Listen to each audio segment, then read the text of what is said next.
Amerikadagi mashhur Uyg'ur kishilik huquq faoliyatchisi Roshan Abbas bosqinchilik, qiynash va menga yuyushga uchragan Uyg'ur ayollari Xitoyning qo'lida irqiy qirg'inchilikqa duch kelmoqda dedi. Uyg'ur harakatining boshlig'i Roshan Abbas ANI xabariga so'z qilganda mundaq dedi. Zamonaviy dunyoda Sharqi Turkistondagi Uyg'ur ayollari milliy kelib chiqishi va diniy sababidan jinoyatchi deb qaraldi.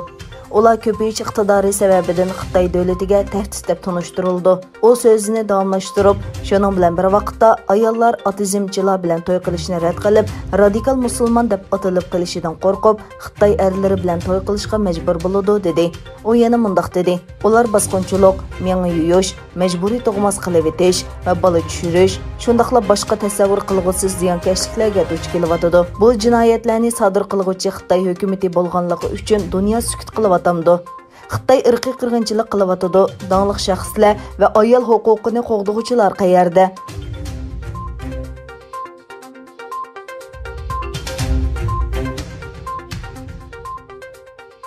Yettinci ayının 31. günü Amerika Maliye Ministerligi Tashqi mulk ishxonasi Uyg'urlarni bostirishdagi roli sababli Xitoydagi bir organ va uning ishki rahbariga embargo yurgizgan edi. Amerikaning Sharqi Turkistondagi Xinjiang ishlab chiqarish va qurilish atirti, ya'ni Byantonga qaratgan embargosidan keyin Amerikadagi Sayari deb atiladigan savdo sonliq ma'lumot to'rining xabariga qaraganda, bu organning dunyodagi 800 mingdan ortiq shirkat bilan munosabati borligi oshkorlangan.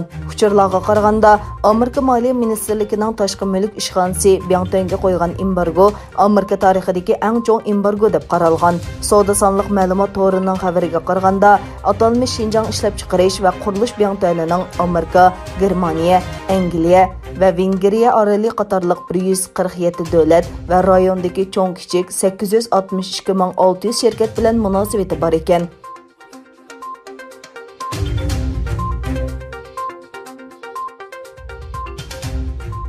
Yıllardan buyon Sharqi Turkistonda millionlagan musulmonlarni qamab, masjidlarni vayron qilib kelgan Xitoy, tunganlar o'ltiraqlashgan joylarda davomli masjid gumbazlari va munarlarni chaqmoqda, hamda tunganlarning an'anasi va madaniyatining har qanday ifodasini yo'qotmoqda. Zimiston to'rining xabar qilishicha, Wuhan o'pka yollig'i yuqumi Xitoyning islom dinini xitoychalashtirish harakatini to'sib qola olmadi.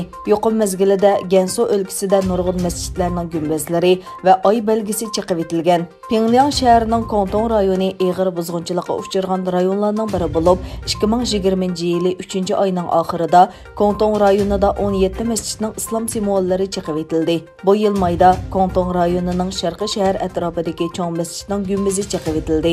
Bir yashangan Tongan Buay Zimiston to'rg'a hukumat gumbazning chet el uslubida yasalganligini va cho'qim chiqilishi kerakligini aytdi. O'tgan yili u chiqishga safarbar qilindi, bu yil u bevosita chiqib etildi dedi.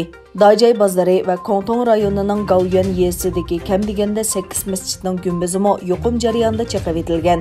Zimiston to'rining ziyoratini qabul qilgan Tonganlar Xitoyning dinga qarshi siyosatlarga qarata yosh to'kishdan boshqa amaliy yo'qligini ko'rsatib, masjidlarning chiqilib qolmay yana musulmon oshxonalardagi halol guvohnomasini ilib etishni talab qilganligini, Kompartiyaning buyrug'iga bo'ysunmaganlarning do'konlarini taqash to'g'risida tahdid solganligini aytdi.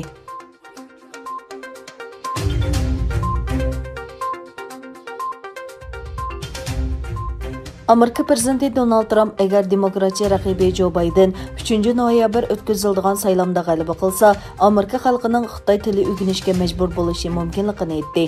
Amerika prezidenti Donald Trump o'zi qatnashgan radio programmasida demokratik raqibi Bidenning Xitoyga tutgan pozitsiyasini tanqidlab mundaq dedi: "Agar men saylovda g'alaba qila olmasam, Xitoy Amerikaning xo'jayini bo'ladi.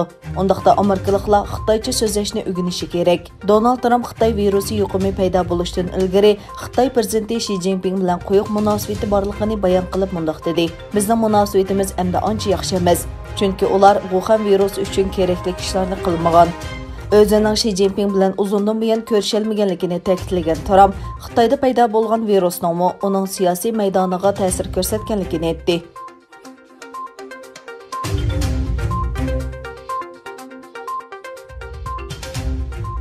Rossiya prezidenti Vladimir Putin o'z davlatida tadqiq qilib yasalgan Xitoy virusi vaksinasining Səhiyyə Ministerligi tarafidan tizimga ilinganligini e'lon qildi. Buning bilan Rossiya tunji bo'lib Wuhan virusi vaksinasini tizimlatgan davlatga aylandi.